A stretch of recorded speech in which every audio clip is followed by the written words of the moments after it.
J'ai Bibi, j'ai vendu de la drogue, que ce soit au lycée, au quartier et tout. Pourquoi? Parce que j'ai toujours eu cet amour pour l'argent facile, le voilà, flex, tout donc ça. j'étais populaire à les l'école. meufs, ouais, j'étais très populaire à l'école. Moi-même, je suis issu d'une famille aisée. Ma mère est pharmacienne et tout, Machallah. docteur en pharmacie, voilà. Ok. Donc, c'était pas notre délire. On n'était pas trop branchés. Ça nous touchait même pas en fait. Okay. C'est-à-dire qu'on n'avait même pas, comment dire, cette proximité avec ce qui se passait ici. tout ce qui se passait ici, quoi. Vous étiez plus connecté Au rap français, US et tout, tu vois. Okay. Voilà. Beaucoup de jeunes font ça. Moi-même, j'ai fait ça. Voilà. Et je peux dire que la musique, c'est quelque chose qui m'a aidé à changer de ta façon de faire. Voilà, ma façon de faire. Okay. Parce qu'avant, j'étais beaucoup dans l'enjaillement, quoi, tu vois. Salut amateurs, welcome to the Matme Video. Donc aujourd'hui, on est là pour une vidéo spéciale. On a l'honneur de recevoir un artiste qui vient à peine de commencer sa carrière. Donc Matme Video, c'est le concept, c'est le média urbain, c'est aller vers les nouveaux talents, les nouveaux visages. Je vais aujourd'hui vous faire une présentation d'un nouveau artiste qui s'appelle Monsieur BG. BG Nungisha. Enchanté. Comment ça va? Le book. Il y a un cool. Cool, on est là. Alhamdulillah. Tranquille. Donc comme je le disais tantôt, je vais faire une présentation parce que j'ai eu à écouter tes sons. Oui. On s'est capté au studio, Eworld Studio. Oui. Donc tu faisais tes sessions là-bas et tout ça. Effectivement. Donc là, tu vas lancer ton premier single. Oui. Ok, donc avant d'aller à ce single-là, on va un peu voir ton parcours. D'accord. On va rentrer dans tes petits trucs vite fait et après on va parler de l'actualité. Super. Donc déjà, tu viens d'où? Je suis né à Dakar, en 1999. Ok. Ouais, hôpital principal. Ok, en ville quoi. En ville, ouais. Ok. J'ai pratiquement passé toute ma vie à Dakar. Hein. Donc, à t'entendre parler, on sent un peu que genre Nampo Olof quoi, genre tu n'es pas trop imprégné dans la culture sénégalaise. On sent que genre am nga origine, des trucs comme ça. Est-ce que tu peux en parler, me parler de tes origines? Je suis d'origine togolaise. Ok. Voilà, né d'un père togolais, d'une mère béninoise et tout. Ok. Voilà, grandi à Dakar. C'est dû au fait, si je parle pas Wolof, c'est dû au fait qu'à la maison, on parlait pas Wolof, tu vois. Donc j'ai appris un peu dans le tas, dehors, avec les amis, au quartier. Dans la rue, tout ça. Exactement, j'ai fréquenté aussi des écoles où on parlait pas Wolof, tu vois. Ma maternelle, de ma maternelle jusqu'en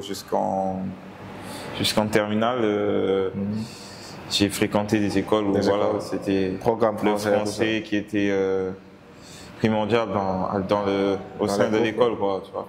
Ok, je vois.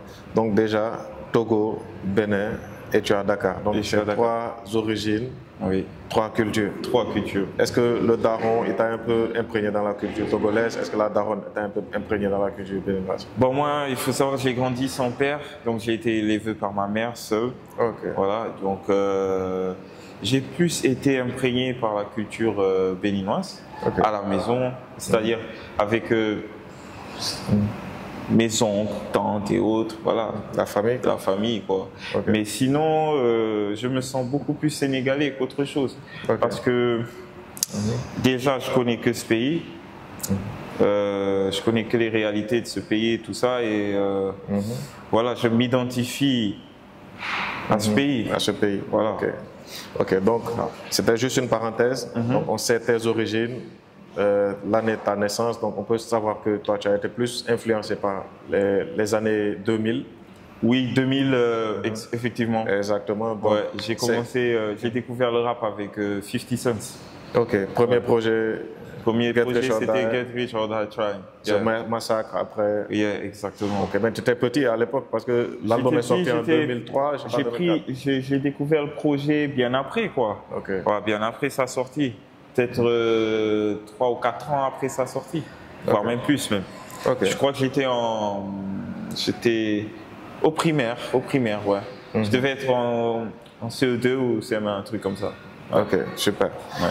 Voilà, donc premier projet que tu as écouté, 50 Cent. 50 Cent. Donc directement, qu'est-ce qui t'a qu'est-ce qui t'a marqué quand tu as écouté Fete ça? J'ai été impacté par l'univers déjà, l'univers rap et tout. C'est quelque chose de nouveau. Parce que moi, j'ai découvert la musique avec Michael Jackson. Ma grand-mère avait une cassette VHS à l'ancienne, tu vois. Et souvent, les samedis, les week-ends, quand on était ensemble, elle jouait la vidéo, elle mettait la vidéo et tout. On regardait des clips et des clips de Michael Jackson. On pouvait passer toute une journée à regarder ces clips. Donc, j'ai découvert la musique avec la pop, tu vois. Et j'ai tellement kiffé. Je me rappelle que je me mettais à danser comme Michael Jackson à l'école et tout. Je répétais ces pas de danse et tout ça. Exactement, j'étais matrixé, quoi. Et voilà, donc quand on m'a fait découvrir le rap, c'est mon grand frère. J'ai un grand cousin, d'ailleurs je le shout out, Olympe. Voilà, il passait du temps à la maison, tu vois. Donc on avait un woofer, il mettait du rap et tout. La première fois que j'écoute du rap, c'était 50 et je me rappelle c'était Many Men. Many Men, yes, tu vois. Et là, je découvre le truc, je me dis waouh, un style percutant, images violentes, tout ça, les guns, parce que j'ai vu les clips et tout ça. Donc voilà, j'ai baigné dedans en direct, j'ai kiffé. Voilà, et je lui posais plein de questions, lui c'est qui et tout ça. Et là, par la suite, il me fait découvrir tout le groupe G-Unit avec les Lloyd Banks, Tony Yayo, exactement, toute la clique et tout, et The Game.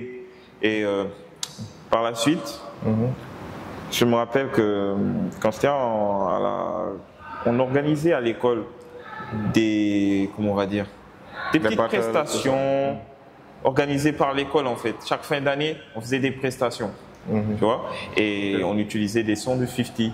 On se déguisait en 50, des gros shorts. C'était quelle école? Momodou Ebineta.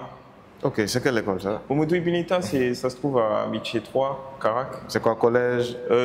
Maintenant, ils ont un collège. Au début, c'était juste maternelle et primaire. Puis ils ont évolué. Déjà à la primaire, tu faisais des trucs de rap? Ouais, on faisait des chorégraphies. Tu été baigné directement dedans? Direct, très tôt. Donc, très jeune. Ta jeunesse, tu l'as passée dans quel quartier à Dakar? J'ai beaucoup déménagé avec ma mère. Au début, on était, si je me rappelle, à Grand Dakar, ensuite Liberté 1, ensuite Amitié 2, rue 10. Et rue 10, c'est proche de Point E. Donc, j'avais aussi des amis au Point E. Je passais beaucoup de temps là-bas et tout. On faisait du roller, du vélo, du football dans la rue, tu vois, Petit Camp, tout ça, voilà. Et je crois qu'après, on a déménagé à Cité Mixta. Cité Mixta? Ouais, plus tard, dans mon adolescence. Tu étais sur Dakar, quoi, Dakar, au centre de Dakar. Donc, il y a beaucoup d'influences, la culture urbaine, tout ça. Ouais. Donc, est-ce que toi, tu as eu du contact avec le rap sénégalais? Pas vraiment. Pas vraiment. Parce que, ayant fréquenté une école, pour dire vrai, une école wesh-wesh. C'est quelle école encore? Après Momodou Ebineta? Après Momodou Ebineta, j'ai fait Sainte-Bernadette, j'ai fait Machala, j'ai fait Yala Sourène et tout ça. Donc, tu as capté, mais c'est surtout Momodou Ebineta. Tu vois, là-bas, tous les élèves étaient issus de familles aisées. Moi-même, je suis issu d'une famille aisée. Ma mère est pharmacienne et tout, docteur en pharmacie. Voilà. Donc, c'était pas notre délire. On n'était pas trop branchés. Ça nous touchait même pas en fait. C'est-à-dire qu'on n'avait même pas, comment dire, cette proximité avec ce qui se passait ici. Ce qui se passait ici, quoi. Vous étiez plus connectés. Connectés au rap français, US et tout, tu vois. Voilà. Donc ça se ressent un peu sur ton rap. Ouais, exactement. Parce que j'ai eu à écouter 3 de tes sons. Il y en a 2 que j'ai écoutés. Et il y a le dernier qui va sortir. Et déjà, pour vous dire, je suis dans le clip. Oui, bien sûr. J'ai vu la construction du son, du début à la fin, la prise de la session au studio, Evil Studio, on pick up SO à Dejo et Calvin à la réalisation. Donc, j'ai vu comment tu as posé déjà. Toi, tu n'as pas emmené ni de feuille, ni de téléphone. Tu es venu direct, tu as kické. J'ai kické. Tu as kické, tu as réalisé le clip en même temps. Exactement. Donc, comment ça s'est passé, quoi? Comment tu fais pour maîtriser tes textes? Ma méthode, en fait, moi, j'écris beaucoup, constamment. Voilà, constamment. C'est-à-dire que je ne me pose pas pour écrire. Je peux être en train de conduire, je peux être en train de manger, l'inspire vient et je me mets à gratter. Je sors mon phone et je gratte. Maintenant, j'ai tendance à rapper tout le temps. Tout le temps. Dès que j'ai un temps libre, je me mets à rapper. Je mets une instru. Tu freestyle? Je freestyle, je rappe, je rappe. Et donc ça fait que au final, je retiens mes textes en fait. À force de les répéter, de rapper tout le temps. Donc voilà, quand j'ai un morceau que je vais enregistrer, je l'ai en tête. Je n'ai pas besoin de le lire et tout. Et je pense que c'est plus spontané, tu vois. Tu as ce côté spontané, quoi. Voilà. Parfois quand tu lis, en rappant, voilà, il va manquer ce feeling, ce truc, tu vois. Tu peux avoir un flow en tête, tu as écrit le texte, tu avais un flow, mais tu arrives au micro, il y a une autre énergie, une autre ambiance. Ça change, quoi. Ça change. Voilà. C'est un peu comme la méthode Kenry, quoi. Exactement. Ils écrivent pas trop. Ils écrivent pas trop. Les loups, ils viennent, ils vont en freestyle, voilà. Va directement, ils font ce qu'il a à faire. Moi, par contre, j'écris toujours, mais je retiens mes textes, en fait. Voilà. Super. Donc, on parle un peu du début. Donc, en quelle année tu t'es dit, là, tu commences officiellement à devenir... le rap? Ben, j'ai commencé le rap, on va dire, en 2013-2014, entre 2013 et 2014. Ouais. Assez tôt, quoi, assez jeune aussi. Très jeune, très jeune. Et à cette époque, je m'appelle, j'étais très influencé par Soulja Boy. Soulja Boy. La trappe, quoi. La trappe et tout, tu vois. Au début, c'était Dirty South, voilà. Soulja Boy, Lil Wayne. Crunk, tout ça. Exactement. Et je prenais des beats sur YouTube, Type Beats. Et je me rappelle que j'avais téléchargé un logiciel qui s'appelait Audacity. Audacity, voilà. Et c'est un logiciel amateur, tu vois. Donc j'enregistrais mes propres morceaux tout seul sur Audacity et la qualité était vraiment médiocre. Mais je faisais avec, voilà, t'as capté. Tu prenais plaisir à le faire? À le faire, voilà. Et puis, à cette époque, j'envisageais même pas d'aller au studio et de me lancer dans une carrière musicale. Tu vois? Pour moi, c'était juste du délire, quoi. C'était pour s'amuser et tout. Et après, je découvre une plateforme qui s'appelle SoundCloud. SoundCloud. Je sais pas si tu connais. SoundCloud, voilà. Et ça venait de commencer, SoundCloud venait d'être à la mode à cette époque, c'était en 2014-2015 si je ne me trompe pas. Je vois qu'on peut uploader des morceaux, télécharger des morceaux gratuitement et tout. Voilà, il suffit juste de quelques clics. Je me dis, ben pourquoi pas, c'est l'occasion de faire écouter mes morceaux à un grand nombre de personnes. Parce qu'à l'époque, je faisais écouter ça juste à mes camarades à l'école. J'enregistrais sur Audacity, j'allais à l'école et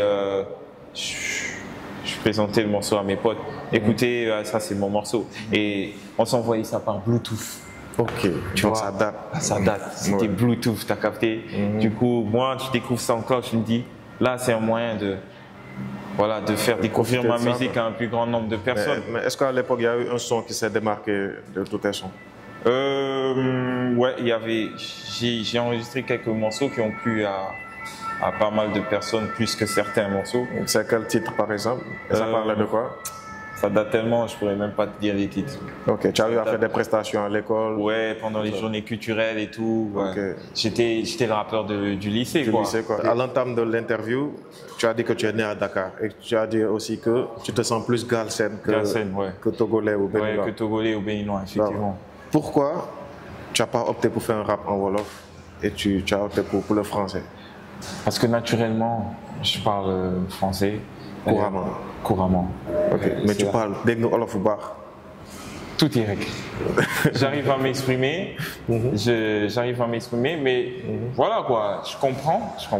Voilà. Parce que tu as fait les Grands Dakar, exactement, j'ai traîné dehors. Voilà. Donc les jeunes, ils vont vous donner la Wolof, il y a cette culture-là. Voilà, c'est ça. Donc pourquoi directement français, bien que tu mets des mots en Wolof, des trucs comme ça, quelquefois. Mais à quand tu vas risquer, tu vas dire non, je vais faire un couplet en Wolof et essayer d'atteindre le marché sénégalais? Ben, tu sais, je me dis en fait qu'il ne faut pas forcer les choses. Par exemple, un rappeur Galsen, un rappeur qui rappe, je pense que s'il rappe en Wolof, c'est parce que naturellement, Ils parlent Wolof couramment et tout, tu vois. Et il y a cette facilité, il y a cette simplicité, tu vois. Quand c'est ta langue maternelle surtout, c'est vrai. Tu vois, voilà. Donc moi, dans mon cas, j'arrive à peine à m'exprimer en Wolof. Donc, ça va être un peu... Naturellement, je rappe en français, quoi. Tu es plus à l'aise en français? Je suis plus à l'aise. Ok, mais tu n'es pas fermé à l'idée de... Non, je ne suis pas fermé. J'ai même essayé d'écrire quelques morceaux. J'ai écrit quelques morceaux en Wolof.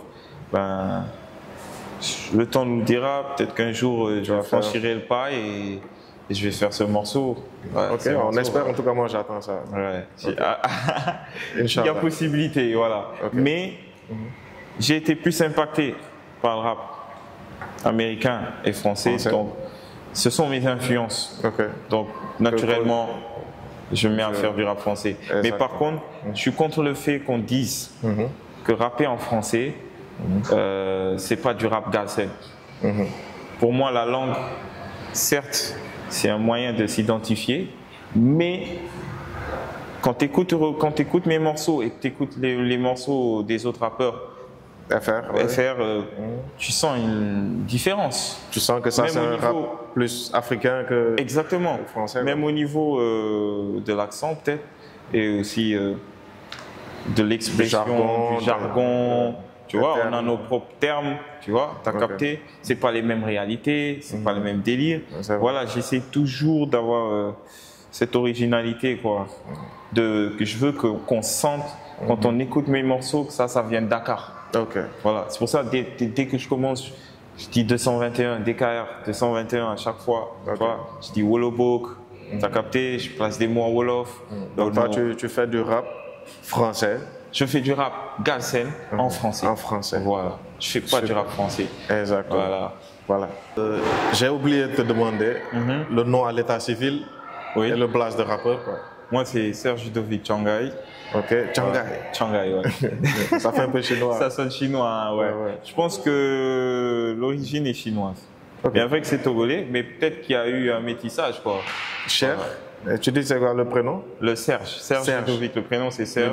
Ludovic Changai. Changai. Voilà. Ok, Changai Check. Changai Check. Ok, le blast de rappeur? BG. BG. Ouais, 2 lettres. B et G. B et G. Ça signifie? Ça signifie beau gosse. Big gangster. Yeah, tu vois. Ça fait comme les gars de Cash Money, la BG, Baby Gangster. Ouais. J'ai appris ça plus tard, mais bon, voilà, quoi. Mais toi, tu avais le blast déjà? J'avais le blast déjà. Et en fait, c'est parti. En fait, on m'appelle souvent beau gosse, que ce soit dans ma famille, tout ça, à l'école, au lycée. J'ai toujours été... le chouchou, quoi. Voilà, tu vois. Un peu comme Asap Rocky, quoi. Exactement. Ok. Exactement. Flaco, c'est ça? Flaco. Ok, super. Voilà, donc, toi, tu as eu des influences, Dirty South, trap, tout ça. Ouais. Donc, tu es plus à l'aise dans ce style de rap? Oui. Ou bien tu es ouvert aussi à d'autres styles? Je suis ouvert à tout, hein. Tu sais, je suis versatile. Hein. Je touche à tout. J'ai fait des morceaux afro. Ah, de l'afro même? J'ai fait de l'afro. Là, je m'apprête à sortir un projet. Je n'ai pas encore le titre, mais j'ai les morceaux. Et il se peut que je continue encore à écrire. Voilà. Je suis dans le processus. Et il y aura du tout. Ce sera un morceau très riche en musique. Il y aura beaucoup de variétés. Il y aura de l'afro, de la du zouk, j'allais dire de la zumba. Voilà. On comprend, c'est quoi la zumba? Voilà, t'as capté. Il y aura de la trappe très méchante, sauvage. Voilà, je veux en fait, je veux attirer, je veux que tout le monde puisse s'identifier à ma musique. Je ne suis pas dans le délire d'avoir un seul style et voilà, de ne proposer que ça, tu vois ce que je veux dire. Je veux que tout le monde puisse s'identifier dans ma musique. Tu veux que ta musique soit universelle, quoi. Exactement, j'ai des choses à partager, j'ai beaucoup de choses à dire et je pense que ce serait un inconvénient de me concentrer sur un seul style avec tout ce que j'ai à dire. Parce que je pense qu'il y a des gens qui aimeraient entendre ce que j'ai à dire, mais qui n'écoutent pas forcément de la trappe. Tu captes? Il y a des gens qui aimeraient entendre ce que j'ai à dire, qui n'écoutent pas forcément de la zumba, tu vois, qui sont plus dans la trappe. Donc voilà, je veux que tout le monde puisse voilà, profiter de ce que j'ai à dire. Ok, moi, des sons que j'ai eu à écouter de toi, il y a plus de sons turn-up. Ok. Ouais, pas de sons trop profond, lyrical, où tu t'attends à des philosophies, des enseignements, tout ça. Mais toi, tu es plus dans l'ambiance, l'ego trip. Je ne sais pas si, en fait, ça c'est, on va dire, souvent la musique, lorsqu'on l'écoute juste comme ça, il y a des musiques, il y a des, on va dire, des types d'instrus, des genres qui font qu'on a tendance à pas trop s'intéresser au texte. Okay. C'est pas ce que tu vois. Par rapport au prod. Par rapport au prod. Par exemple, quand c'est un son afro, c'est dansant, c'est festif. Automatiquement. Donc automatiquement, tu t'enjailles, mais tu prêtes pas trop attention aux paroles. Ce qu'on dit, quoi. Okay. Exactement. Mais pourtant, je dis des trucs très profonds dans mes paroles. Je parle même de mon vécu et tout. Il y a un morceau qui s'appelle Vida Loca et tout dans le. C'est dispo. Pas encore. Je crois que tu n'as aucun son sur les plateformes. J'ai encore rien sorti. Le premier mais tu avais sorti, mais tu as... Ouais, auparavant, j'ai même changé plusieurs fois de blaze. Hein. Ah, ouais, donc toi, là, tu es indécis, mais là, officiellement, tu es... Je dirais pas indécis, je dirais pas indécis, mais je dirais qu'en fait, il y a eu des périodes où j'avais certaines pensées, une philosophie de vie, et j'ai évolué avec le temps, tu vois. Et après, quand je réécoutais mes morceaux, j'étais plus en accord avec ce que je disais avec moi-même, tu vois ce que je veux dire. Ma mentalité, elle a changé, j'ai évolué. C'est pour ça que j'ai préféré supprimer tous ces morceaux. Ça fasse partie de ton ancienne version, de mon ancienne version. Là, je reviens avec une nouvelle version. Donc, voilà. tu parlais de Vida Loca. Vida Loca. Qu'est-ce que tu voulais dire là-dessus? La Vida Loca, en fait, ça veut dire la belle vie, tu vois. Déjà, et c'est quelque chose que tout le monde aimerait vivre, en fait. Tout le monde aspire à être heureux, donc ça rejoint ce que je dis, c'est le turn-up. Oui, mais il y a un côté plus profond derrière. C'est-à-dire que je dis, dans mon texte, j'incite, ou je dirais, j'incite les gens à pas avoir peur de chercher cette vie, de ne pas se freiner, de laisser personne te dire qui tu peux être. Tu vois, j'incite les gens à charbonner à fond. Le message que je fais passer, c'est charbonner, n'ayez pas peur et affrontez vos démons. Parce que dépasser ses limites, tout ça. Exactement, pour atteindre son objectif. Donc c'est plus un son de motivation. Et je parle aussi de mon vécu et tout, voilà. Donc quel est le conseil que tu as reçu depuis que tu as commencé, un conseil capital pour toi qui a peut-être changer ta perception. Ma perception de la live ou du rap, de tout ce que tu fais. Ben, avec ce que j'ai vécu, bon, vu mon vécu, je suis passé par beaucoup de choses. Et s'il y a un truc, il y a quelque chose que un conseil que je pourrais donner à un frère, à des jeunes comme moi, c'est faites la fête, mais assurez-vous que vous ayez quelque chose à fêter. Parce que moi, c'est quelque chose qui m'a beaucoup freiné. Les addictions, loisirs, la fête. Est-ce qu'on peut en parler brièvement? Les addictions, en fait, j'y viens. C'est-à-dire, il faut toujours avoir un objectif et avoir des priorités. C'est ça, parce qu'on est jeune. On est très souvent influencé par, voilà, tu vois, ce qu'on voit à la télé, sur les réseaux sociaux, ça nous pousse à plus s'évader, on est plus dans l'enjaillement que dans la construction. C'est vrai. Tu vois, et là, j'ai compris que pour se construire, en fait, il faut avoir le sens des priorités et un objectif précis. Faites la fête, parce que tout le monde aime faire la fête, mais assurez-vous d'avoir quelque chose à fêter. C'est-à-dire, quand vous êtes concentré sur votre projet, vous avancez étape par étape, chaque étape que vous franchissez, c'est une victoire. Là, vous avez une victoire, vous pouvez faire la fête pour souffler. Tu vois, j'ai atteint tel objectif, je peux célébrer ça. Mais faire la fête sans rien construire, ça n'a aucun sens. Et je constate que beaucoup de jeunes font ça. Moi-même, j'ai fait ça. Voilà. Et je peux dire que la musique, c'est quelque chose qui m'a aidé à changer de ta façon de faire. Voilà, ma façon de faire. Parce qu'avant, j'étais beaucoup dans l'enjaillement, quoi, tu vois. Donc, parlons encore de vécu. Parce que ton actualité, on va venir en dernière partie. Tu as dit que tu n'as pas grandi avec le daron. Oui. Est-ce qu'on peut parler de cette... Bien sûr. De ce truc-là? Parce que beaucoup de rappeurs ont ce truc en commun, pour la plupart. J'ai remarqué. Voilà. Ils n'ont pas grandi avec les darons. Donc, est-ce que le rap, c'est un moyen pour toi de canaliser, une thérapie, je sais pas, de canaliser tout ça? Effectivement, Et on voit que les gens qui ont grandi avec le daron, ils sont très attachés à leur daron, et ils sont très émotifs aussi par rapport à la gente féminine. Ouais, ça c'est vrai. Donc, parlons de ça, quoi. D'accord. Ben, le fait d'avoir grandi sans père, de ne pas avoir eu de repères, ça n'a pas été facile pour moi. On va dire que je suis toujours dans l'étape de la guérison. Tu vois ce que je veux dire? C'est quelque chose... c'est un combat que l'on mène durant toute une vie. Tu captes? Parce qu'il y a toujours des failles. Tu vois? Moi, pour ma part, j'étais un gosse très turbulent. Très turbulent. J'ai pratiquement, je pourrais dire que c'est la street, c'est dehors, que c'est la rue qui m'a élevé, qui a fait de moi, de mec, l'homme que je suis, quoi. Parce qu'il faut dire, une mère, on a tendance à penser que les mères peuvent jouer le rôle et du daron et de la maman en même temps, mais c'est pas vrai, c'est pas possible. Et donc, j'ai beaucoup été, on va dire, j'étais attiré par les personnes plus âgées. Mes fréquentations, c'était toujours des gens plus âgés. Je pense que c'était une manière pour moi de chercher cette figure paternelle, parce que tu vois, sauf que ça m'a pas apporté que du positif. Ça m'a amené à faire beaucoup de mauvaises choses, les mauvaises fréquentations, tu as capté. Des choses dont tu peux pas en parler. Si, je peux en parler. Je peux en parler, je suis ouvert à tout, moi. Allez, sans tabou. Moi, je suis tombé dans plein d'addictions, tu vois.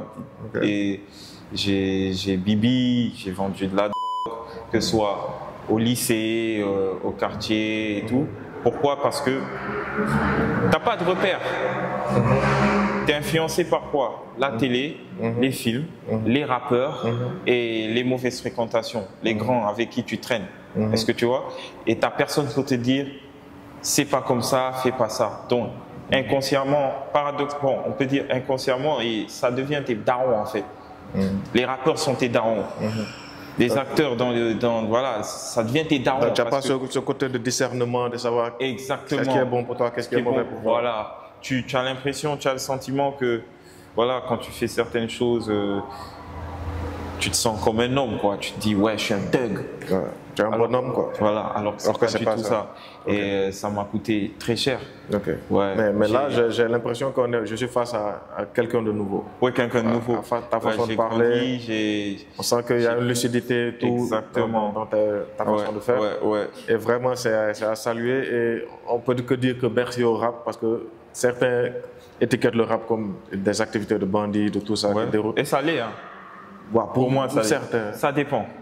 Parce que moi, parce que la musique, le rap actuel, si tu l'écoutes, ça influence à la débauche, ça influence les jeunes. Ça incite les gens à la débauche. Mais ce qu'il faut savoir, c'est, selon moi, on va faire un débat, quoi. Donc je peux me permettre un peu de te couper tout ça. Donc, selon moi, le rap, c'est du divertissement. C'est pas comme si tu regardes un film, et dans le film, on tue des gens, il y a des trucs dedans. Et quand on était petit, quand on regardait un film de Bruce Lee, tout ça, les gens se tapaient, on sort, on voulait se taper. Mais après, on a compris que c'est de l'entertainment, c'est pas la réalité. Exactement. Le catch, c'est pas de la réalité. Donc le rap, plus tu grandis, plus tu comprends. Moi, j'ai trop écouté les Cash Money, les Lil Wayne, ils buvaient ça, Lin, tout ça. Mais moi, j'ai jamais goûté à ça, j'ai jamais fumé, j'ai jamais fait ce truc comme ça. Parce que j'ai eu ce discernement-là. C'est important, comme tu as dit, le truc de figure paternelle.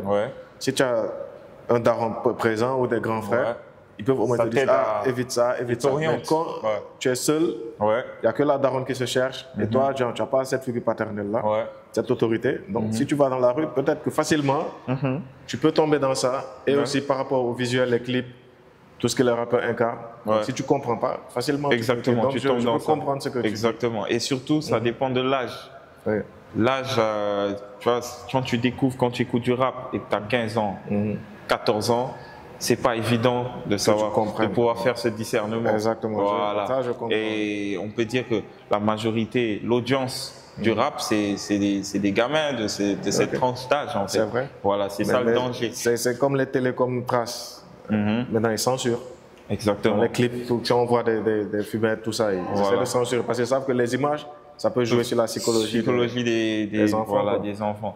Moi, pour ma part, même si dans mes clips, j'affiche pas mal de choses, mais en fait, moi, je cherche juste à transmettre mon style de vie. Je veux pas mentir, je veux pas tricher. Mon lifestyle, c'est ça. Je montre ça.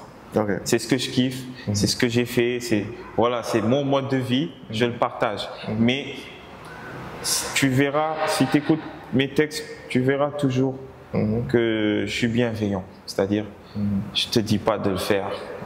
Au contraire même, je conseille dans mes textes de ne pas faire tout ça. Exactement.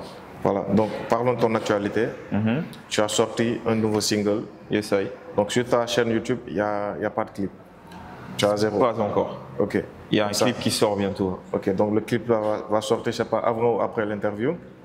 Je vous invite tous solennellement à aller regarder. Le son c'est BG. Yes, BG Machiavelli. Je suis dans le clip. Un très bon clip. Yes, I. Voilà, donc le lien en description. Ou en fin de vidéo, vous allez cliquer, vous allez voir si BG est chaud ou s'il n'est pas chaud. Vous allez dire dans les commentaires, vous donnez une note en bas du clip. Moi j'ai écouté et j'ai kiffé. On sent vraiment cette influence un peu Kenry, 667 je peux dire, un peu truc comme ça, Freeze. Voilà. Donc parle-nous un peu de ce son et pourquoi ce son. Ben moi j'ai grave été influencé par la trap. J'ai écouté Booba dès mon plus jeune âge. Au début, j'étais La Fouine. Voilà. Ça, c'était quand j'étais beaucoup plus jeune. Mais avec la maturité, je me suis senti plus proche de la musique de Booba, quoi. Voilà. Et après Booba, j'ai découvert Caris quand il a signé, tout ça. J'étais matrixé. Gradure, la drill française, Gradure, tout ça. Et voilà, moi, comme de base, je faisais du Dirty South quand j'étais plus petit. J'étais inspiré par les Lil Wayne. C'était une continuité, en fait.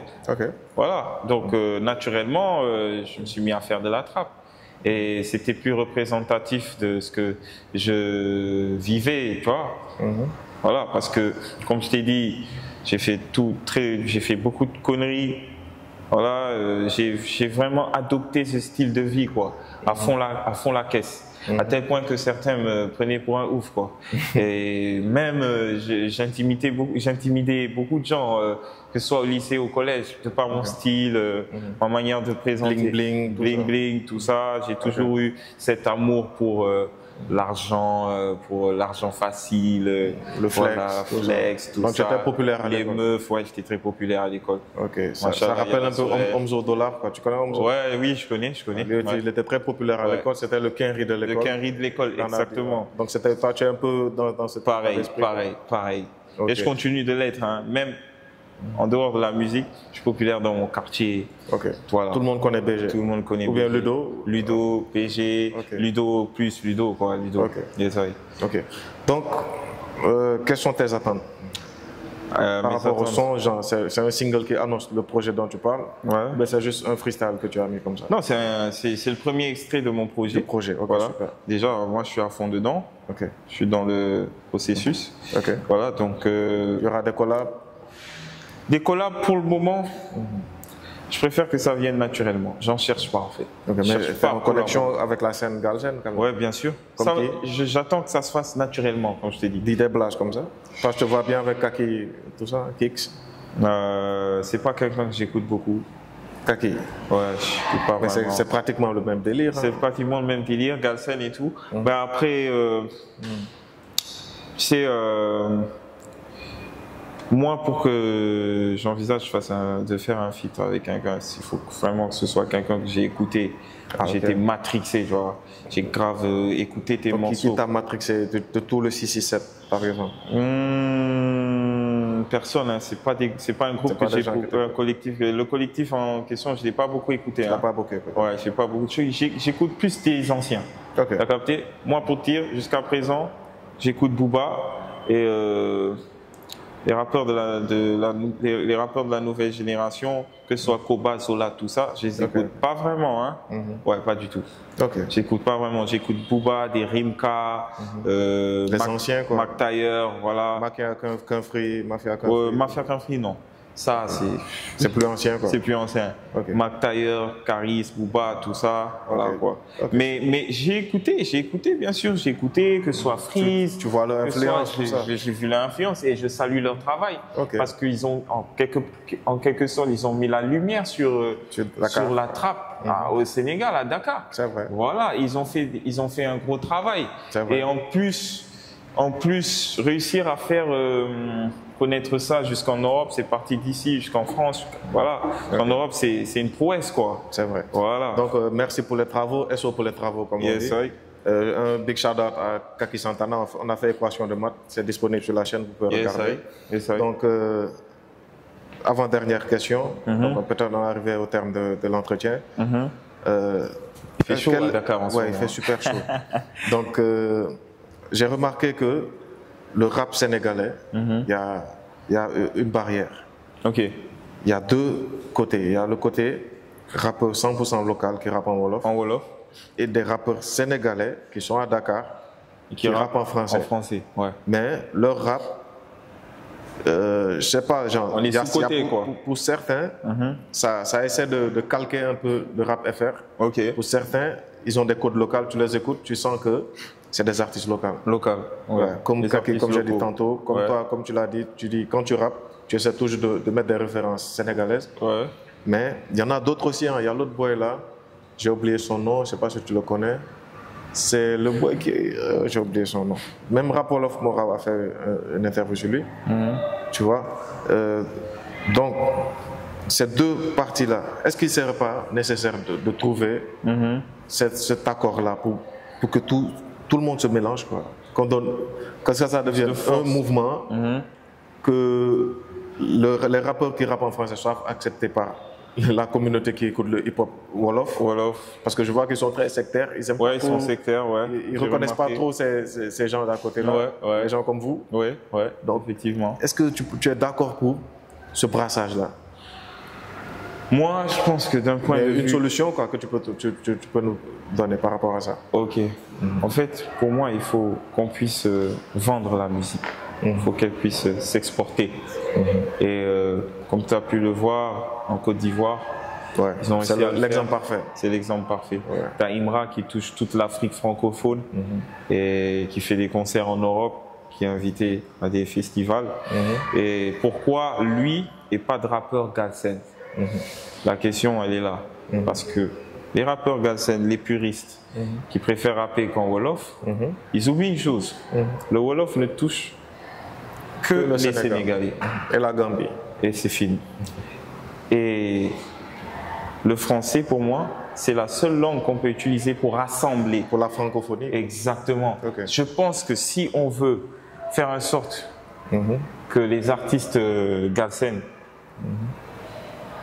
puissent être écoutés partout, il faut avoir le rap sénégalais, quoi, comme le rap ivoire, un rap un peu francophone et avec des codes sénégalais. Voilà, il faut que ça puisse toucher tout le monde. Et qu'est-ce qui permet de toucher tout le monde? C'est la langue.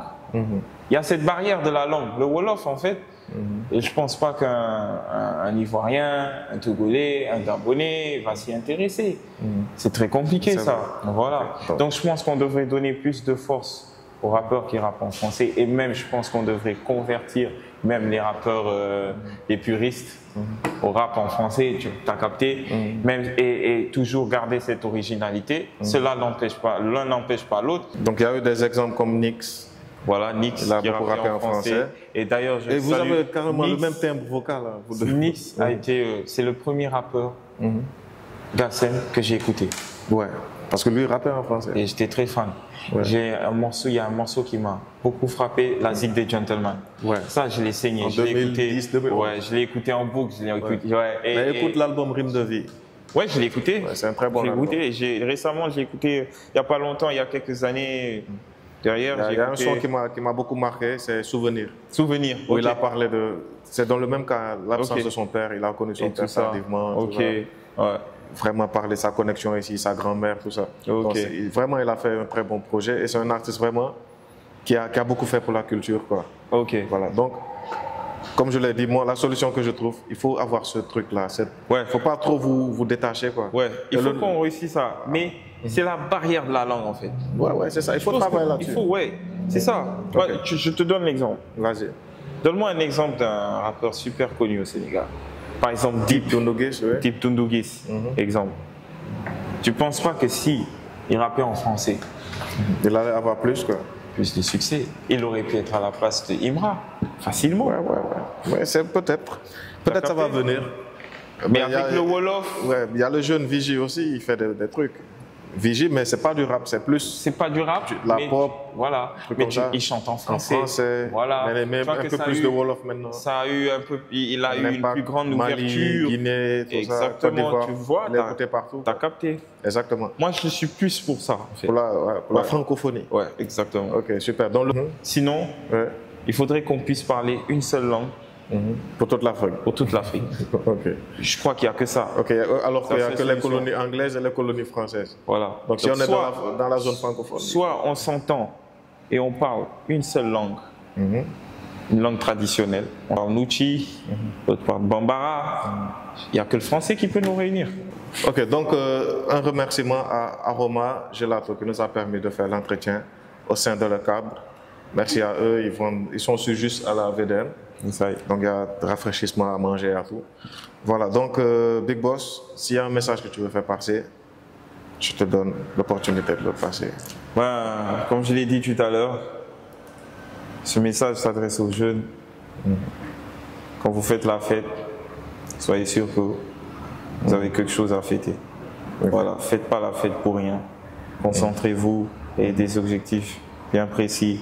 Et au fur et à mesure que vous avancez, vous pouvez vous permettre de célébrer ça, de fêter ça. Ça m'inspire beaucoup parce qu'il fait super chaud à Dakar. Donc venez, les vacances, ça se passe bien ici. Et je remercie BG. Donc c'est un artiste à suivre de près. Donc ça c'est juste un premier pas, juste pour vous présenter. Donc il y a une reconversion, il a commencé la carrière, donc il s'est réinventé. Donc on va essayer de voir. Vous allez cliquer juste sur le lien que je vous affiche pour regarder le clip. Le clip est disponible. Donc à la prochaine, je remercie à mon équipe de réalisation, CW Film derrière la caméra, et au restaurant aussi. Les casquettes MMV sont disponibles. À la prochaine, je vous kiffe. Bebanks. Bebanks. Peace out.